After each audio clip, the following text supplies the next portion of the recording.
Hey there, I'm Ashlea Bullington here with the Professor Matt Diggs, and this is the fifth quarter, our Friday night wrap-up show where we talk to you about what's happened in the DFW Metroplex in Texas high school football. Matt. I didn't get fired after one game. I know you didn't get fired. The office pool is somebody's gonna lose the office pool, but I'm excited. This week was not a dramatic week. Yeah. Kind of things happened as we expected. You know, the experts looked like experts. A lot of blowouts area wide, and not really many marquee games. But the marquee games we did have were pretty good. So we're gonna start with some games that we had. That one that played last night, the Arlington Martin versus Hebron game. This was Hebron kind of shut down Martin's offense. They won 33-14 last night on Thursday night. This was a game that we thought was going to be a little bit closer, a little bit tighter, but it just wasn't. This was one of the craziest games. This is one of those games you look at the score and you see Arlington Martin beating Hebron and you're like, okay, you know, Arlington Martin must be for real. And then you look at it and you think to yourself, okay, did 33-14, they blew, you know, some might say 19 points is a pretty comfortable size margin. But then there was a point of the game where Martin was winning 17-0 and then 24-0 with negative 30 yards of offense. It was the craziest thing. Negative 30 yards of offense. I know. Arlington and Martin got a touchdown from a kickoff return, from a blocked punt, from a blocked field goal. I mean, this was a game that was just completely crazy. Hebron out-yarded them 3-1, 330 yards to about 130 for Arlington Martin, and Arlington Martin still found a way to win. Coach Wager talks about special teams. That's kind of his thing. He really speaks well about how important that is, and he puts more emphasis on it than other coaches do, and it really paid dividends. I mentioned on Twitter, this is one of the games you look at the box score, you look at kind of what happened, you just tear it up and go, this game means nothing. And at the end of the day, it doesn't mean anything. It's a non-district game, but Arlington Martin, to me now, is the team to beat in 4-6A after two very convincing wins over Lake Travis and then over Hebron. Exactly. I mean, that last game that opening week game that they had was absolutely fantastic. You didn't think that they were going to pull that one out, and then all of a sudden you're like, oh wait, they beat Lake Travis. Beat Lake Travis. Right. And then, you know, now beating Hebron, which Hebron's always a pretty good team. What was another game that you were watching tonight? Well, I was at the Cotton Bowl, and let me just complain. So, you know, we're all friends here on the fifth quarter complaining. I like playing games at 5 o'clock in the afternoon in the Cotton Bowl when it's 110 degrees out there is really just, it was a completely ridiculous scene out there. You had almost everybody under the awning. Nobody was there. Like 500 people were there for the start of the Euless Trinity versus Saxe game. That's a no thank you. Yeah, most people were like, no, I'll maybe show up at halftime. And 5 o'clock starts, you have to take off of work. If you're working, you're not going to that game. And getting over to the Cotton Bowl, it's not easy to get anywhere from Euless during that time of hour. But Euless Trinity with a nice 21-19 win in a game that some might have argued they shouldn't have won. There was, for the second week in a row, I've not seen this in my years of covering high school football, and it happened 2 straight weeks where a touchdown was called back for taunting during the touchdown run. For taunting? Yes. So if you are running, you're about to score a touchdown, you do a little dance, you give a little finger to somebody like that. We don't give the finger. No, it's just a wag, like Dirk behind me. You know, he'll give a wag every now and then. That you cannot do that. You know, pretty much there's like a textbook rule that if your hand comes up over your shoulder, they have rules for everything. They have to word it in a way to be able to officiate it and enforce it, that if you put your hand up at any point, even like this, even giving, if you're religious, giving praise to God, you can't do that during the actual play. And at the point they throw the flag and you get 15 yards from the point you did it. So Saxe was returning a kickoff for a touchdown. He had a complete thing. He put the arm up at the 12-yard line. They threw the flag. Kids, do not taunt. Do not taunt. And then let your parents. 2 plays later, after them not having a touchdown, they threw an interception. And that was the big turnaround in that game. basically a 14-point swing. Saxe scored late to make it 21-19. They went for 2 points. They did not make it. A couple of names I want to kind of mention from that game. So if you're watching this and you get tagged, I'm trying to use more names, use more words. Jordan Neighbors really impressed me for Saxe. He's a sophomore, so a lot of people haven't heard of him. He played quarterback in 8th grade and in 9th grade and 10th grade. They're trying to get him in, but they have a junior and a senior who are kind of ahead of him and understand the system a little bit more. But as he does everything, he's wingback, running back, quarterback. He really impressed me. And as a sophomore, when you can I think he's going to be the next Maiden, Jalen Maiden. And I think that he is going to be somebody we're going to be talking about for Saxe for the next couple of years. Marcus Irvin was the name that really caught my eye for Euless Trinity, the quarterback. He ran angry. That's something you have to do at Trinity. You have to run angry if you're going to be part of that team. But for Trinity, it was kind of the bigger picture of their defense really impressed me. They are fast. They're not as big as they've been in the past, but they go after it, and they swarm to the ball, very well coached. So Trinity's defense really impressed me. And in the second game, not a very fun game to watch. We're going to see some of these scores that are 75 and 68-65, but Plano East against Lake Highlands. And as a reminder, if you don't understand my bits, I am a Plano East graduate. My senior year was the Plano East John Tyler game that has gone down as the greatest game in high school football history. So my soul is indelibly marked by the fact that my high school lost the greatest game. And it's like being a Cubs fan. We are just in dismay as Plano East, hoping that one day, and in fact, Plano East has never won a state championship in any sport in 40 years. Oh, that's okay. Not one. That's okay. Not softball. Not soccer. Let me play my little violin. Not for volleyball. You. Like how many championships has Alito won? I mean, I went to A lot. Azel. I mean, your Does that count for family. anything? My brother though won a state championship. Your brother has won more state Okay, championships than my high school that has 6,000 students and it perpetually for the last 40 years has won. So you know what's sad? So my brother wins a state championship. The day I graduate is the day that, it's not even the state championship game.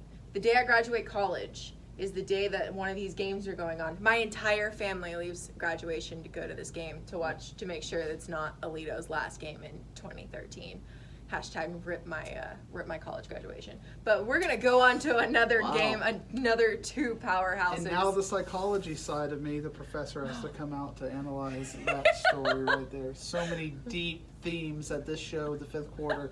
The fifth quarter talks about football. We also talk about past psychological issues, apparently. We're going to one day go through all my psychological scars, but for now, we're going to talk about two other big teams in DFW, Frisco Reedy and the Colony.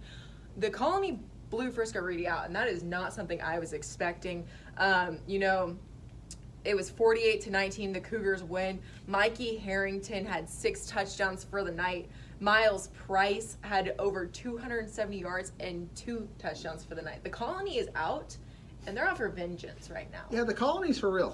Frisco Reedy was thought to be kind of Frisco Reedy, Frisco Lone Star were widely thought about the two top teams in Frisco and those district pairings.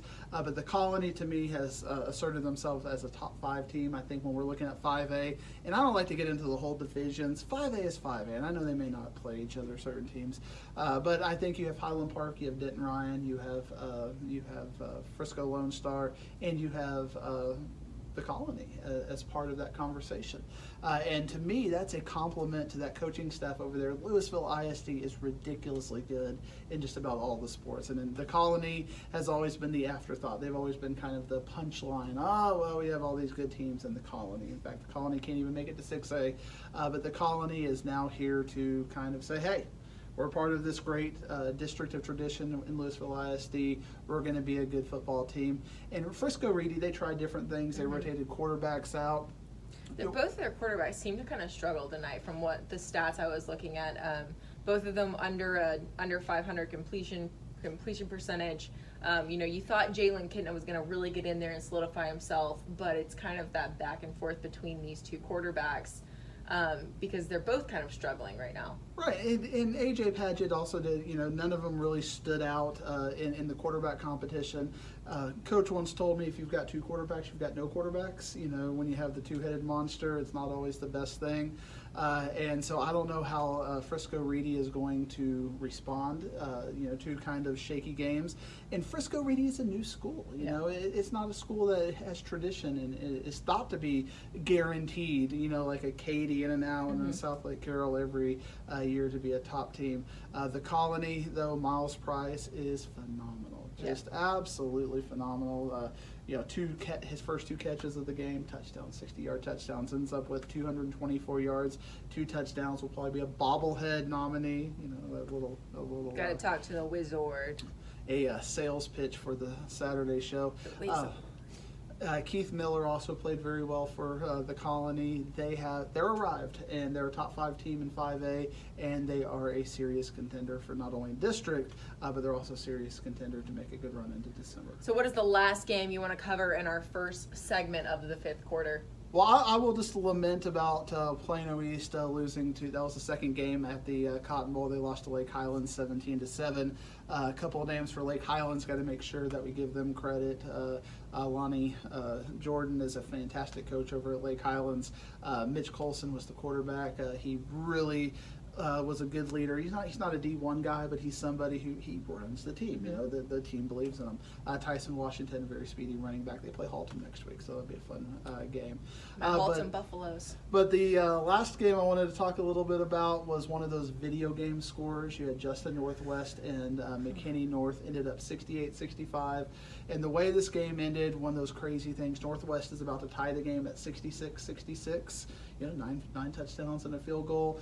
The extra point is blocked, and McKinney North runs it back for the 2-point conversion to make it 68-65.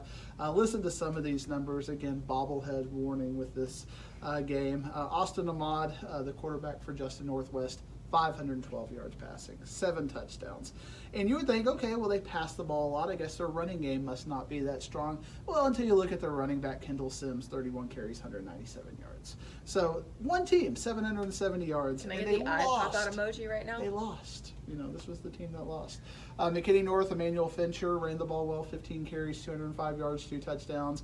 Dylan Markowitz, if I said your name wrong, go tag her, not my fault. Markowitz? Yeah. Markowitz? I think it's Markowitz. We'll go with it. But again, her fault. She's the one who told me she'll get all the names right. Everything's my fault. In this show. 17 of 25, 365 yards, 4 touchdowns. McKinney North, 2 big wins. They beat McKinney last week. Again, another one of these shootouts. They beat Northwest 2-0. Good start for them. Going into, they got 2 more games before district starts. But McKinney North looks to be for real.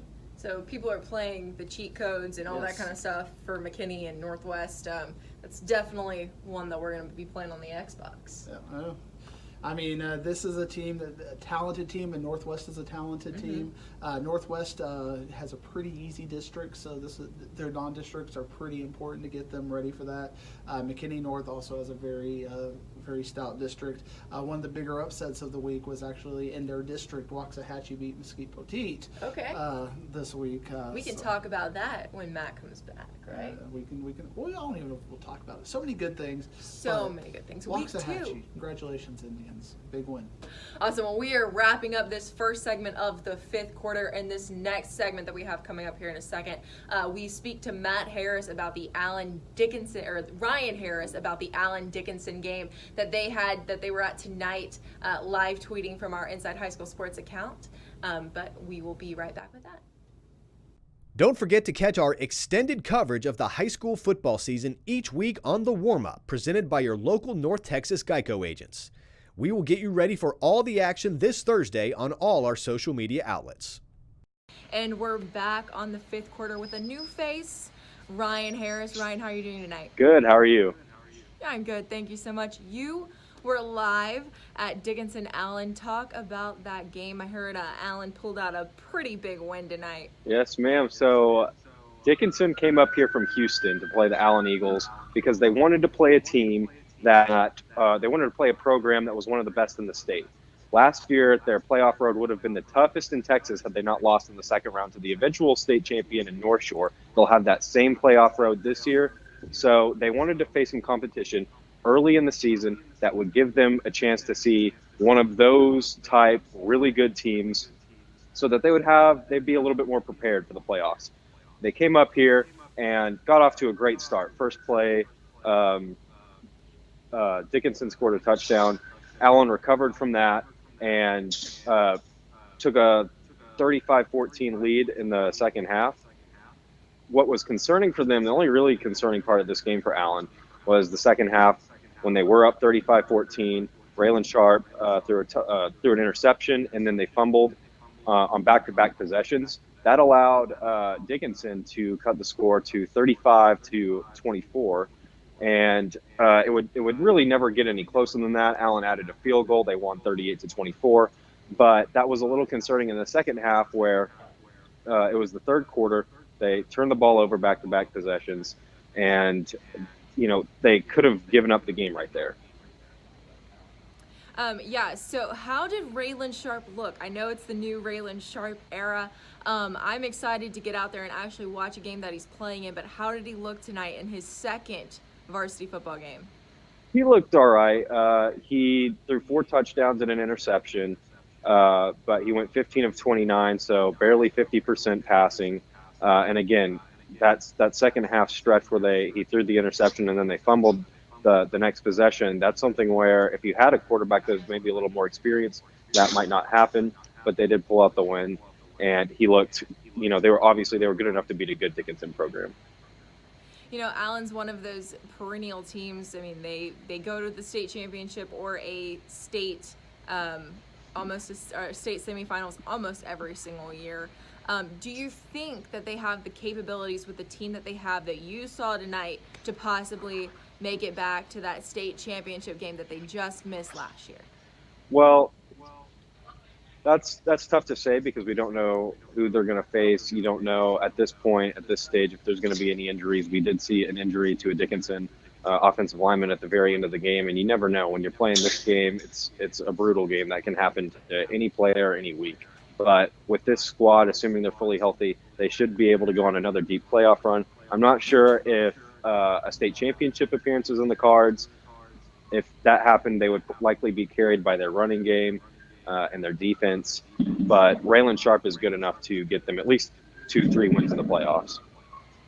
So we're going to kind of go generic here, all Texas high school football in the DFW area. What's kind of your takeaway, or what's something that you want to close out this segment with? I want to talk about thoughts. I want to talk about Duncanville's defense. They're the number 7 team in the nation, and the best team in the Metroplex, and their defense really shows that. Of course, the offense has the star in Jaquindon Jackson, the Texas commit. Everybody, when they're talking about Duncanville, really talks about him, but their defense is shut down.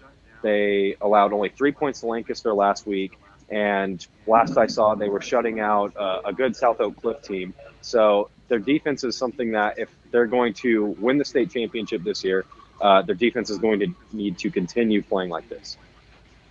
Awesome, Ryan. Well, thank you so much, and we'll be right back with the 5th quarter. Watch Inside High School Sports to catch this week's MVP, brought to you by GiveMeTheVin.com. These MVP athletes make it look easy, just like GiveMeTheVin.com makes it easy to sell your car.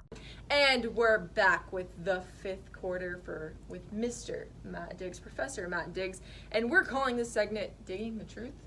I think Ward needs to work on that a little bit more. But today it can be digging up the truth because today we'll be digging up the truth. Next time we're not going with what Ward says. I need my angle to be professorial. I mean, I got a master's degree, for heaven's sake. I gotta go with that. He's now bragging about I'm bragging. His master's degree. I got a master's degree from UT Dallas.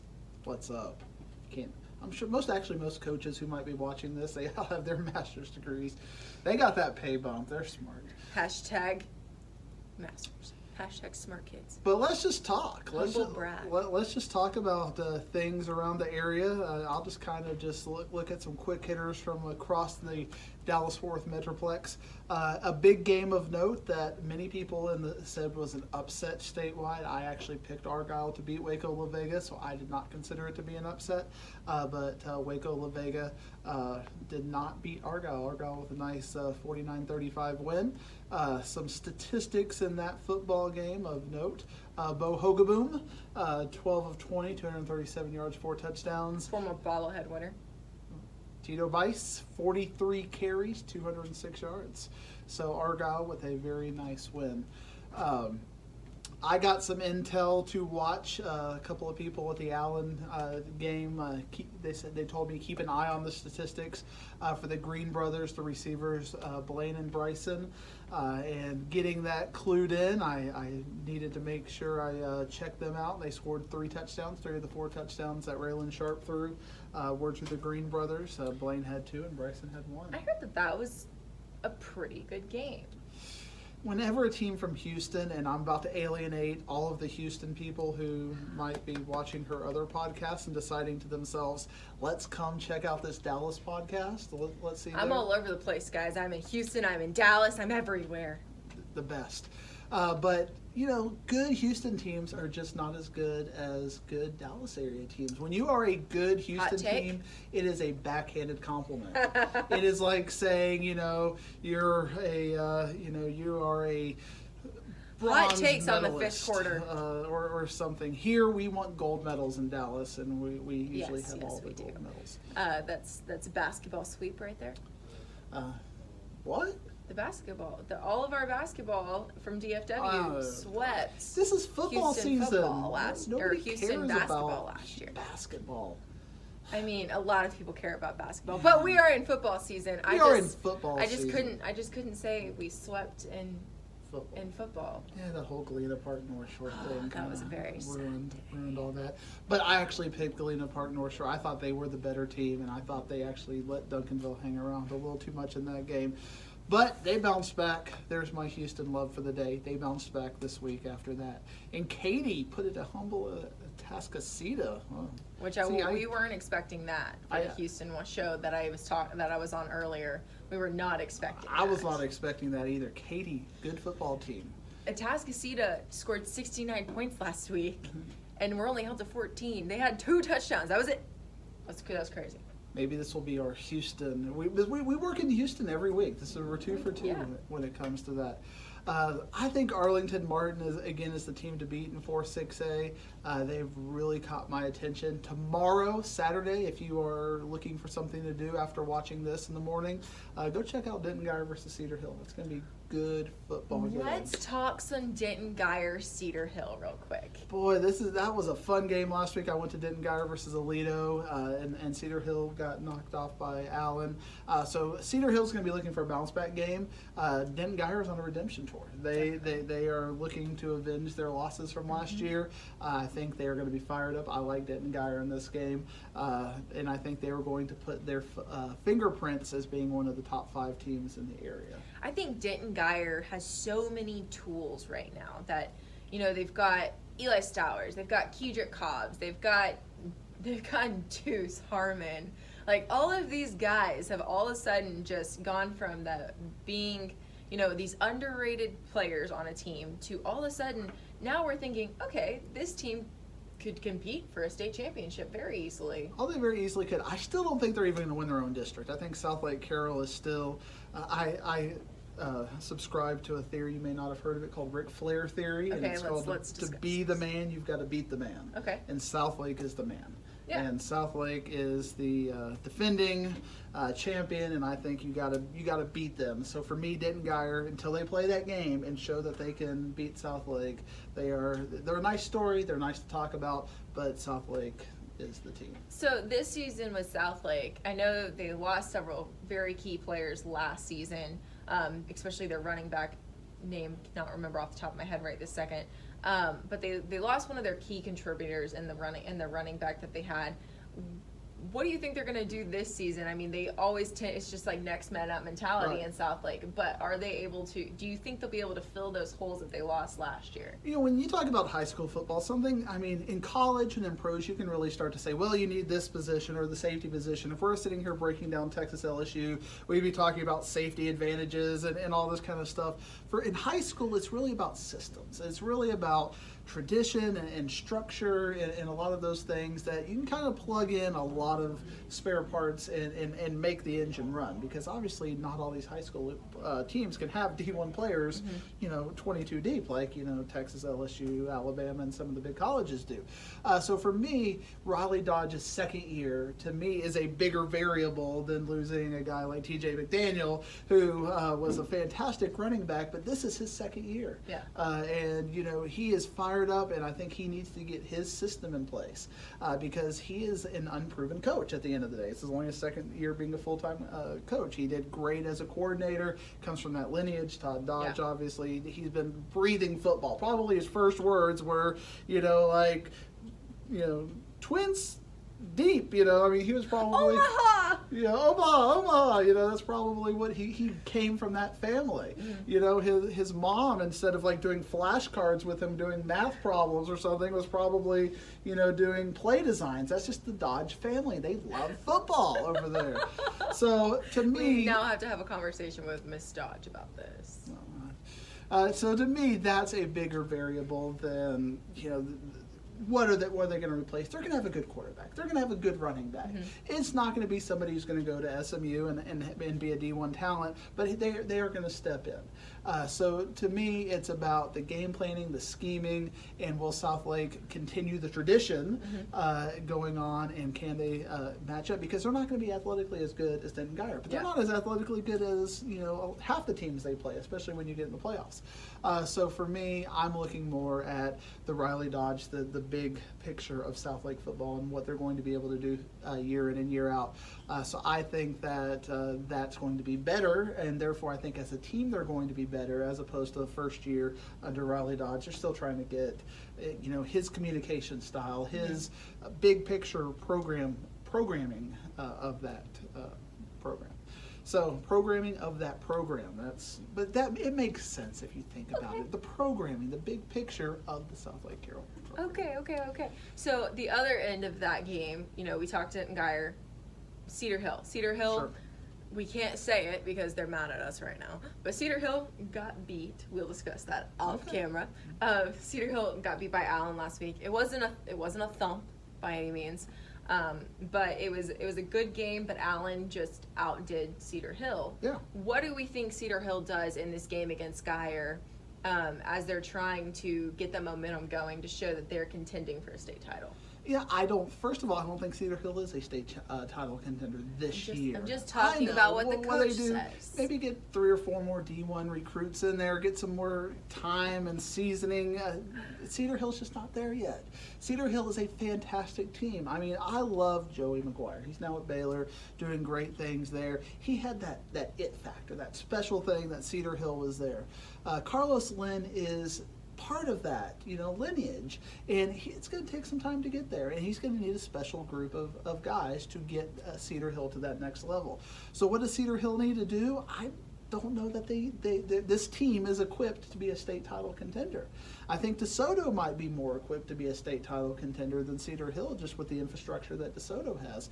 DeSoto's been just right there, so close. Cedar Hill is 5-6 years removed from those glory days. In fact, DeSoto, Samari Collier, their quarterback, had 429 yards passing, 6 touchdowns in a game against Jesuit. And they won by about 4 touchdowns in that game. I think it was 55-27, if my memory is correct. See, memorizing all these scores is not easy. I think it was 55-27, but I'll get an email. It was 54-27. Please do not quote us. Her fault. Everything's my fault, okay? It's her fault. Everything. At her. Don't even at me, because you can't come to my level when it comes to high school football. I can't even, and I'm his partner in this. So what can Cedar Hill do? I will be shocked if next week we are. If I'm eating crow because Cedar Hill won by 3 touchdowns, I will happily eat that crow. But I think Denton Guyer's just on a completely different tier than Cedar Hill. So another game that I see that you have some notes on. It's a game that we had started kind of looking at, and I think will be on Inside High School Sports tomorrow. Is Frisco Lone Star. I mean, that team is one of those that they seem like they're making a splash. Yeah. In fact, I was having a conversation with the Dallas Morning News writer. His name is Stephen Peters. Hi, Stephen. I wanted to make sure I got your full name on the air. He was talking about the game next week of Highland Park against Frisco Lone Star and how he expected it to be an offensive explosion. And when you have a team, Frisco Lone Star put up 694 yards tonight. Marvin Mims, 5 catches, 218 yards. Garrett Rangel, 398 yards passing, 4 touchdowns. You expect, and then last week, one of our games of the week was Highland Park and Rockwall. That was a 66 to 59. And next week it's Highland Park Lone Star as a game of the week. And then this week, Highland Park put up 50 against Mesquite Horn in their victory. You think we're going to have fireworks, but last year, don't forget, this was a 10-7 game. Yeah. You know, it was a game that, I was there. I was at Frisco Memorial Stadium. They have press box, chili dogs, and nachos. And these are the things I remember. You know, in Highland Park, their kicker got hurt, so they had like a backup linebacker kick the winning field goal. Yeah, it was just fun stuff. But you expect, you know, a game like we saw with McKinney North and Justin Northwest. It's like a 69-65, like McKinney or like Rockwall in Highland Park. Exactly. But last year, 10-7.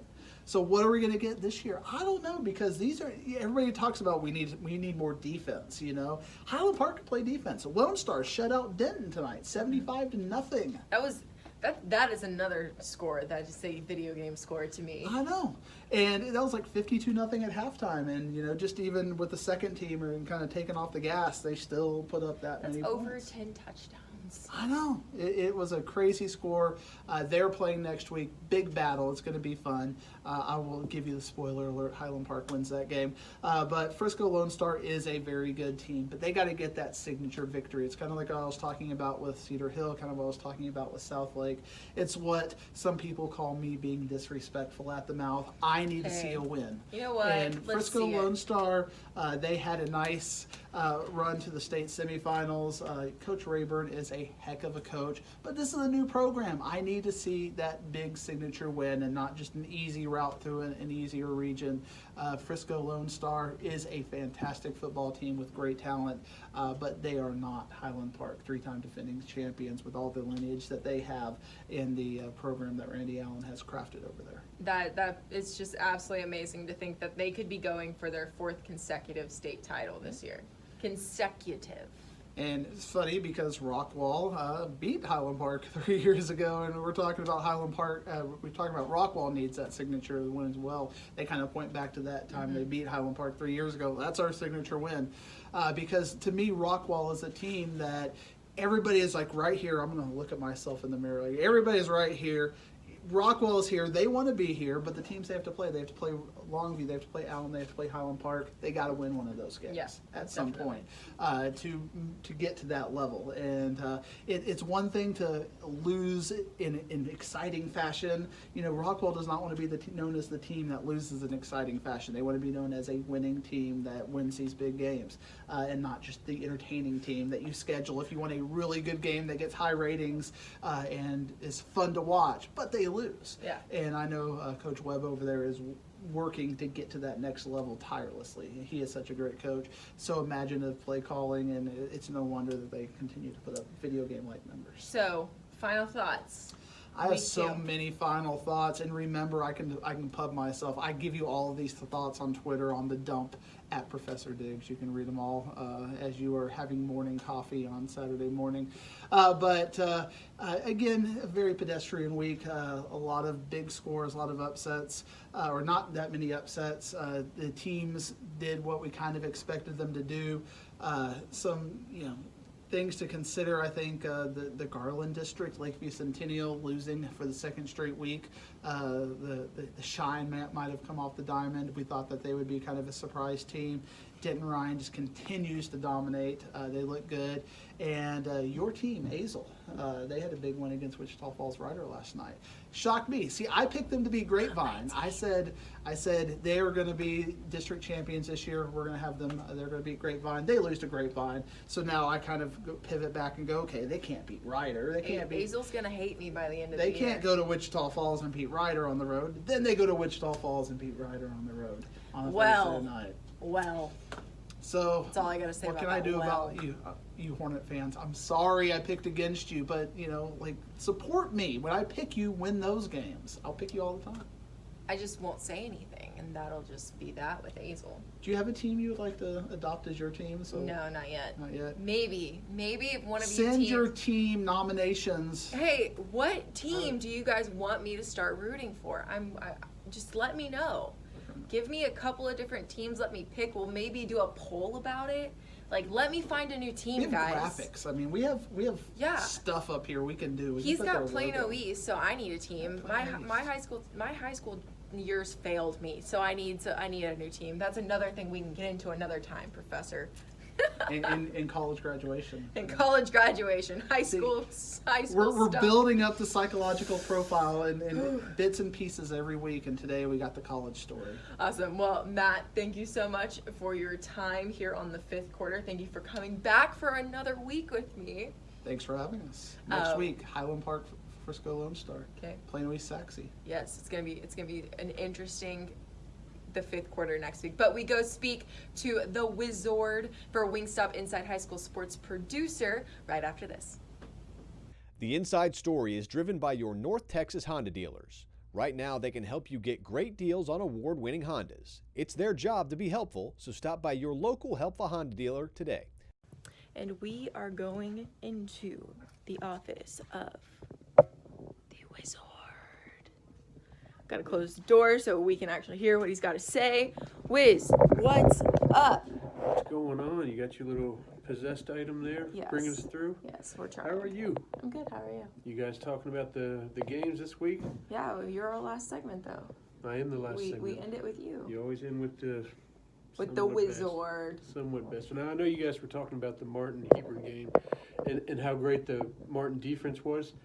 Let me tell you something, Ashley. Martin led 24-0 at the half. They had negative 30 yards of total offense. And how does that happen? It doesn't happen very often. It happens with special teams. It happens with defense. And it happens with plays like this if you're catching it. This is the opening kickoff. This is Jonathan Carter. He finds a hole and he's going. So basically your offense doesn't have to be proficient. If you have plays like this happening all over the place, they got a block punt for a touchdown. They got a fumble recovery for a touchdown too. It was ridiculous. They got a 24-0 start, and Hebron did come back a little bit, but by that time it was too late. Martin goes on for the 33-14 win, and they're going to play Rockwell in a couple weeks, and that's going to really show what their defense has because Rockwell can't be stopped. We like us some Rockwell around here. We do. We like us. We'll be at that game. But some of the highlights we'll see this week, we'll have DeSoto against Jesuit. Now, Jesuit, E.J. Smith, who you talked to earlier this week. He will be on the recruiting trail on Friday. He will be on the recruiting trail. He won't be on the football field because he's nursing an injury. So he didn't play against DeSoto, and DeSoto's quarterback, Samari Collier, just went off. He threw for over 400 yards. He threw about 4 or 5 touchdowns. He was ridiculous. Yeah, look at that face. He's shocked. I'm shocked, guys, shocked. We'll see highlights from Duncanville just smashing South Oak Cliff 59-3. And South Lake Carroll took a can of you-know-what and used it on Colleyville Heritage 50-9. We will have those. Yeah, we will have those highlights. We're also going to have a flashback to with Kyler Murray starting his first NFL game. We're going to flash back to when he played at Allen and went 42-0 as a starter. He was our first bobblehead winner. First bobblehead winner and probably the best player we've ever seen here in Texas. I don't know about that. Well, she'll throw out her votes, but I'll shoot them all down because Kyler Murray is the one. And our inside story is going to be, and you got to go with me on this story, is with Marcus Stiggers and Chris Sanders and how they dominated 1995 as quarterbacks playing 2 completely different styles. Year 1 of Inside High School Year 1 Sports. of our show until they met each other in the regional semifinal, or actually it was a state semifinal. And Chris Sanders showed how throwing the ball is going to be the new way of doing things because they beat them 42-14. And we're going to look back at that and see what they're doing now. And we're also going to give out our first bobblehead of the year. We Who can't gets tell it? you who it is, though. We It's a cannot surprise. tell. You watch on Saturday, Surprise. you'll find out. So, Saturday, 6:30, Channel ABC 5. We're also going to have some of the Cotton Bowl Classic games that are going on tomorrow or Saturday morning whenever you watch this. Cedar Hill is going against Guyer. We're going to have that game. We're going to have Bowie against Mansfield. Packed show. Packed show. She's gonna Thank watch you it. for I'm going to watching watch it. the 5th quarter.